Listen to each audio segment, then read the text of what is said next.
Hello, story aficionados! I am Geraldine C. Solitarios, and welcome to 21st Century Literature from the Philippines and the world.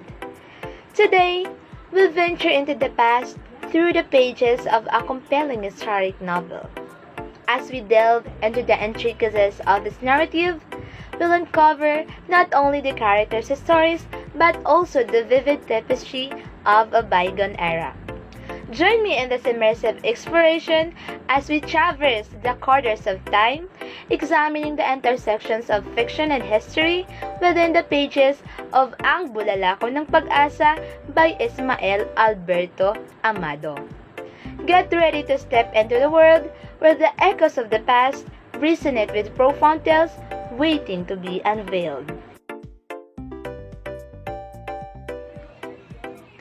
Meteor of Hope or Ang Bulalakaw ng Pag-asa is formally written by a Filipino novelist and writer who is Ismael Alberto Amado. This novel, published in 1918 shortly after World War I started. It was republished by the University of the Philippines Press in 1991. Also guys, take note that the author wrote this novel at the age of 18.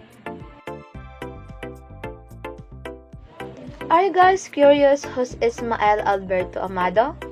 Well, Ismael Alberto Amado was basically the author of Ang Bulalakaw ng Pag-asa. He is the son of a big landowner in San Mateo, Rizal. After finishing high school, Ismael went to US to study for 5 years under the Pensionado program. So after his US studies, Amado taught in Manila schools, contributed articles from Manila newspapers, and edited the Renacimiento Filipino. He lost in congressional selection in 1919 since another candidate split their party votes, allowing Democratic candidate to win. It was after his election that Pro convinced him to come over to Cebu.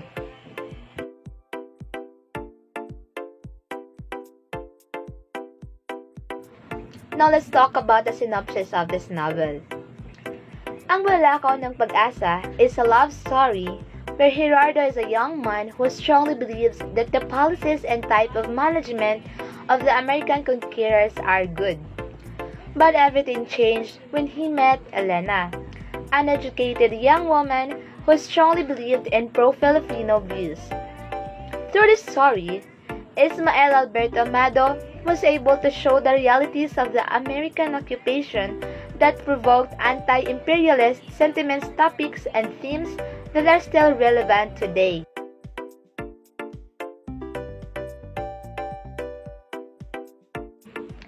The characters in the novel were Gerardo, Elena, Julio, Capitan Memo, Juancho, and Florante.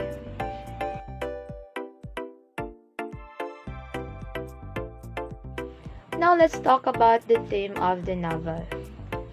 The theme of the novel, entitled Ang Bulalakaw ng Pag-asa, is all about love.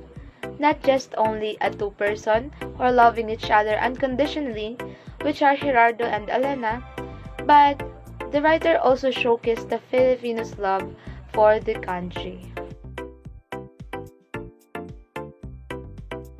Are you guys curious what happened in the novel? Don't worry, I will tell you the plot. While in court, Capitan Memo's wife reveals that her husband raped her and killed her father, upholding the law and justice. Gerardo has the Capitan stripped in his position and power. So, the captain vows to get revenge against Gerardo for destroying his name. Meanwhile, Gerardo fell in love with Elena, an educated Americanized woman with strong Filipino values. While speaking to a group of youth who are active, Gerardo was interrupted by a man dressed in a demon costume who invites him for a private talk.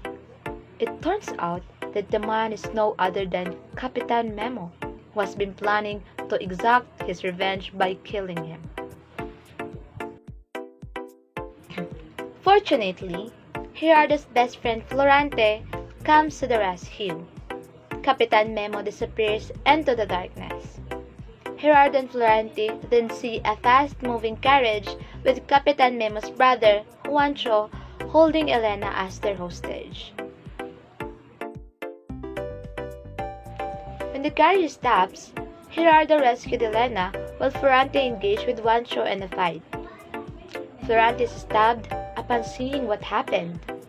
Gerardo launches at Juancho and pushes him down the river where he drowns. Severely injured, Florante is dying. But before he dies, he tells his mother to put him in a casket with flags of the Philippines wrapped around it. So, the people of Libes are terrified since it's prohibited upon seeing what happened, but Florante's mother insisted. At the funeral, the poet disturbed the wake and the American lieutenant tramples on Florante's body. Agreeing there, he tries to protect the casket but he is arrested. Gerardo attacks the prison and fights Fora. He did kills the lieutenant, both sinners and the Filipino flag. Ang Bulalakaw ng Pag-asa was truly an inspiring novel because we all know that this novel talks about the society issues that are happening in our society. Most specifically, political issues and ignoring or disregarding the women empowerment on the hands of men. Another point here is that achieving justice is also a point in this novel that nowadays we define justice as a neglection or ignoring by this person or individuals who are in the highest position.